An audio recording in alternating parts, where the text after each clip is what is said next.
Hello, Gary Champion, psychic medium, with some thoughts from the other side. My father has been around all afternoon and saying little bits and pieces. And I've been telling him little bits and pieces. And it all started off with we were discussing people.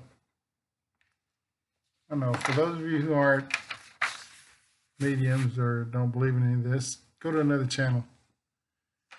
I'm sure there's a Kardashian film somewhere.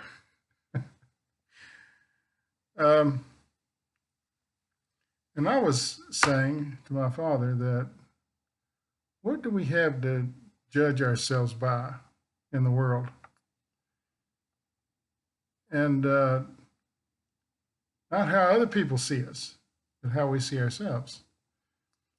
And I said that most people judge their own success by how many possessions they have, how much money they have, how big a house they have.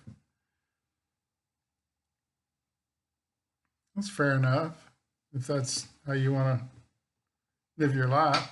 And it reminds me of the old play that I actually acted in years ago called You Can't Take It With You. That's what the little play was about. The guy in the scene of this is just coming to me. I haven't written this down or made it up or anything. I'm actually seeing this play and me in the play. So they're telling me use that. That's how these things come about. The main guy lived a life without really doing much, seems to me, during the play. He didn't have a job. All his friends were the same way. And they managed to survive. But when I was acting in that play, and I never told anybody this, not that anybody would care, but it seems to me like he was a success because he had a large family. He owned his own home. He didn't have to say anything to anybody. He was a kind man. And he raised his family of misfits. They were crazy misfits. The fireworks guy was always setting off fireworks. The girl that wanted to be a ballerina dancer with no skill. The Russian ballet teacher who was there that couldn't dance a step as far as I could see. And yet this man considered himself successful. He had nothing to show for it. Old beat up old house, a lot of really crazy relatives and friends. So it's a play. It's not reality. Plays take you out of reality. But today, if you don't have the latest sports car, if you don't have the expensive watch, the jewelry, the nice clothes, the suit, people tend to not think they're successful. They don't own their own home. They're itinerant hourly workers. I've been that. That's what I'm doing now. I'm doing peace work, one at a time readings and healings for people. It's kind of migrant in a way. I can live any place and do it. But I don't have anything to show for it in particular.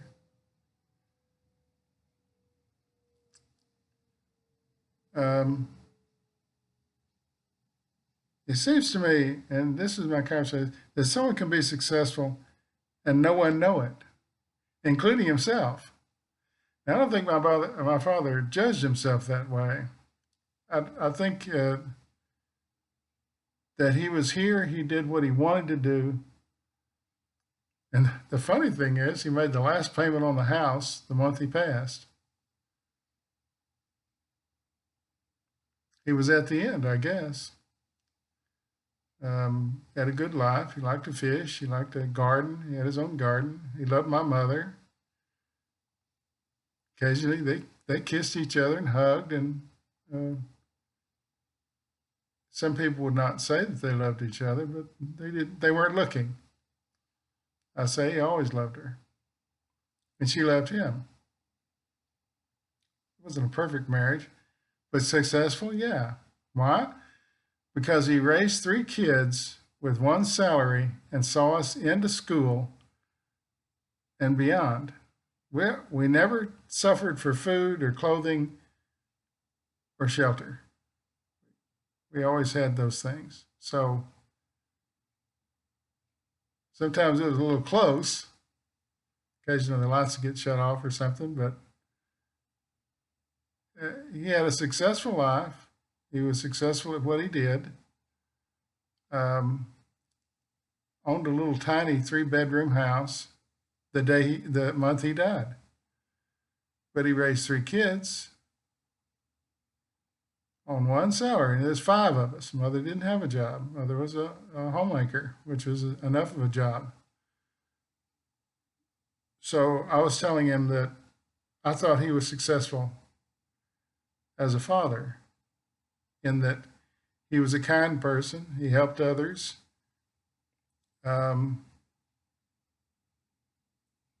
Often absent, only one working, and he worked all those odd shifts, shift work.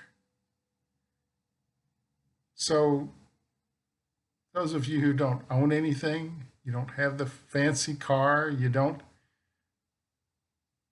have tons of money and travel to the south of France in the winter,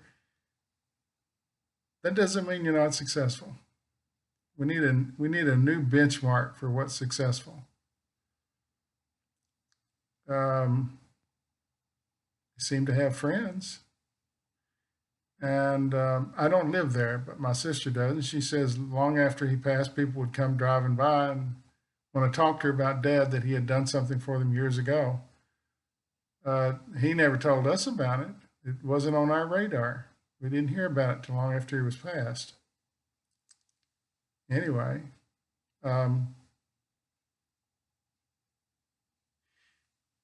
judging yourself by the possessions you have creates stress. Stress kills you. Maybe not all at once, but it's just a matter of time.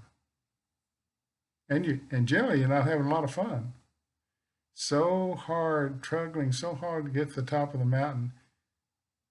And was it worth it? You could live 20 years longer just by de-stressing. And a lot of what needs healing in us is leftover remnants of stress and poor decisions made during stress, things that happened to us that we've held on to.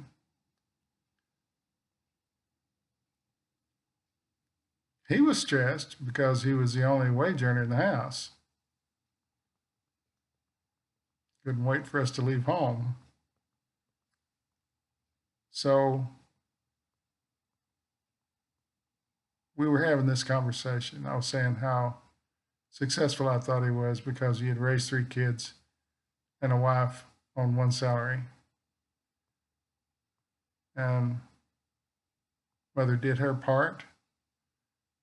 All the things that had to be done by Mother were done by her. She's the kindest person you'd ever want to know.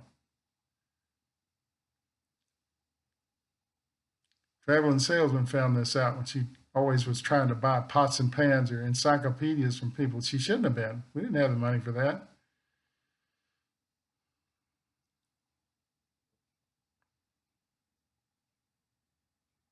Anyway, try not to judge yourself by the stuff you have, because it really doesn't mean much. Because why? You can't take any of it with you. You can pass it on down to kids who probably won't appreciate it the way you did. Everybody's taste is different. That loud reindeer shirt you drag out during Christmas, nobody's going to want that. So try not to judge yourself so harshly and think that you're not successful, because most people are. if you've held down a job, if you've raised a family, if you've held in there when it would be just easy to walk away. That's how you should define success, not possessions.